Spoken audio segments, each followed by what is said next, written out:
Hello, Blitz fans of all ages, it's me, PlumCastle here, showing you guys what's new in Update 8.1. So first off, let's not too much time and jump right into the new section, as you can see here. And of course, we are looking for Update 8.1. Now, I know I'm a little bit late with this video, however, still, it is a fairly recent update, and not everyone may be caught up just yet. So, of course, you can see at the top we've got Wargaming's official video, which we have every time, and you can see it came out July 15th. So, first off, the biggest change that I've, or at least I know that it's in here, is the armor profile. So, before, I'm sure more experienced players know this, certain parts of a tank would look like you could penetrate them, however, they would bounce weirdly. And it was apparently an old algorithm. However, after this update, it seems to be fixed. For example, in this image here, you can see with the FV from the front, it looks almost like you might be able to penetrate it, maybe just a little bit more angled. However, you can see in the new update, you can clearly see that there's no penetrating that. I found what was happening for me, especially against IS-4s. It would look like I could penetrate it, so I would obviously shoot there. And of course, if I can penetrate with AP rounds instead of APCR, by all means. However, it would bounce oftentimes. So even though it looked like you could penetrate, you couldn't really. Also, you can see. Well, actually, I'm sorry, you can't see in this illustration, but they also made it so you can see spaced armor now. So on the side of the FV, there were angles where, and more than just the FV, but there were angles where it would look like you could penetrate. However, it would bounce weirdly, or say it got absorbed into the tracks or something. And what was happening is you couldn't see the spaced armor there, slowing down your shell or just ricocheting it entirely. So that is also fixed, even though you can't see it right here. Next, another fairly big update, honestly. They updated the bonus containers, which I will show you in just a moment to those who don't know what these are. So, they reworked it so that depending on how new or how skilled you were, you get different kinds of things in these containers. So, if you're very new to the game, you've only got like a tier, like very, very low tier, you get more resources. So you get more more credits, XP boosters and such, and then as you get more higher tier tanks, then you can start to pull tanks out of them, and then you can get more and more of each award, is from what it seems to be here. And I, again, will show you this in just a moment. New battle chat feature. So what would happen is, say you worked on a tank and you got it's essentially almost 100% kill, and then someone just walks up and snags that last little bit of damage and taking the kill. However, now you can see here, if the one person damages a tank by more than 51%, it'll give credit to both the killer and the person who did the most damage, provided they did more than 51%, that is. So they're just kind of showing that it's not necessarily that person who did it, just showing that it was a group effort. Balance changes, a few different things here. I mean, if you really want to go in depth, you can read this. I'm just trying not to bore you with a 10-minute long video that doesn't really need to be 10 minutes. Control features,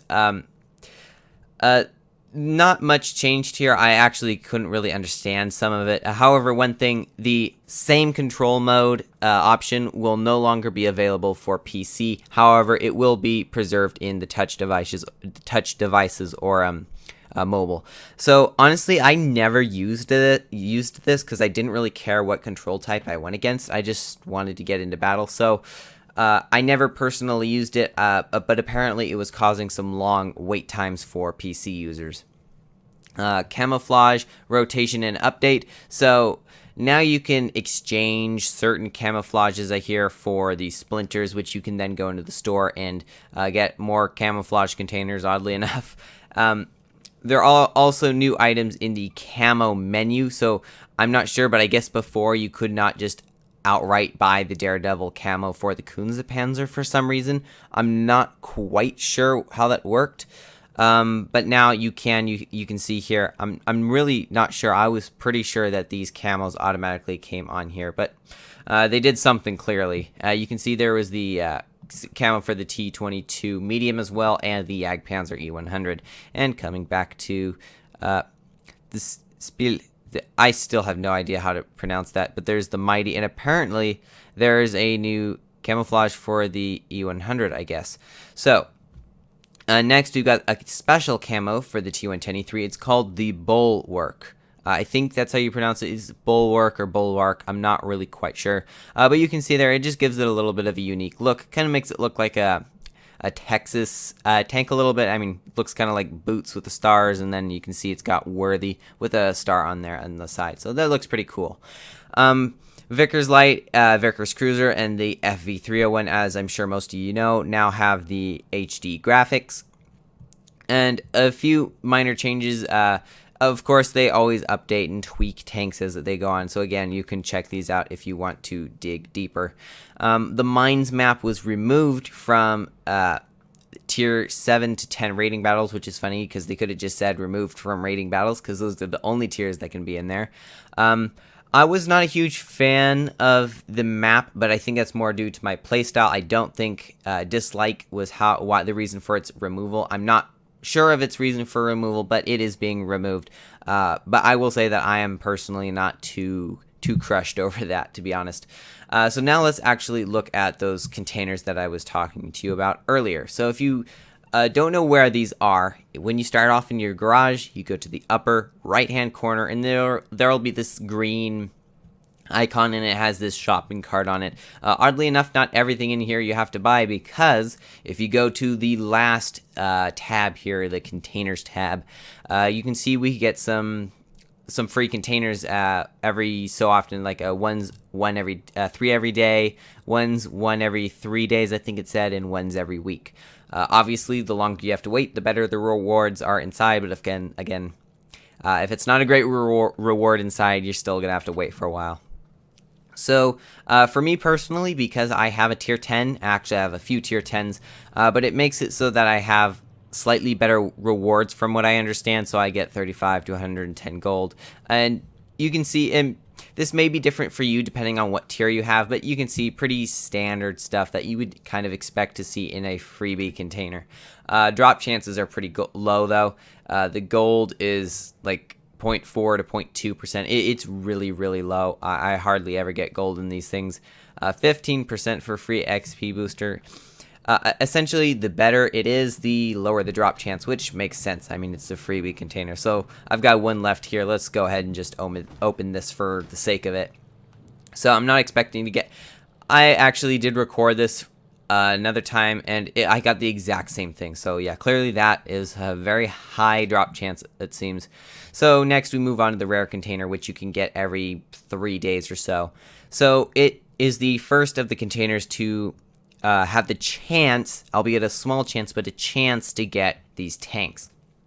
And again, I'm not sure if the tanks are affected by what tiers you have, but since I have a tier 10, everything's unlocked for me. So you can see, again, just the same stuff, just a little bit more of it. And rare boosters as opposed to common boosters or whatever it was. Now, if you're curious to see what the drop chances are on this stuff, you just hit that little eye icon. It's inside the white circle in the upper right hand corner of this small little window. And you can see there are the drop chances. So obviously the tanks are very, very low drop chances. It's only 0.14% for the T25. I mean, when you buy crates in the store, it can be bad when it's 1%, but this is like 0.1%. This is really bad.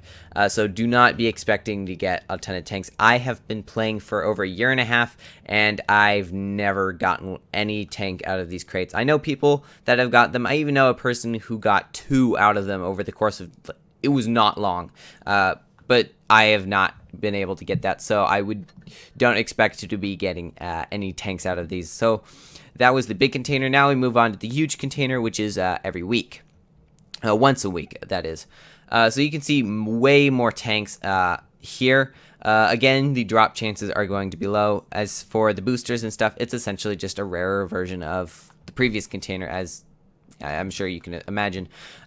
Drop chances, because these are higher tier tanks, are even lower than the other ones. The lowest one here was the IS-6, was a 0.02% chance. At that point, it might as well be 0. However, they're in there, so maybe you will get lucky. I do know a guy, like I said, who got the SU-100Y 3 times in a year or something like that. It was pretty crazy. So yeah, they're there, but they're not likely to drop. So again, don't expect to be getting tanks out of here. So I think that is it for this review on the new update. So with that, I hope y'all enjoyed, and as always, have fun, good luck, and happy tanking.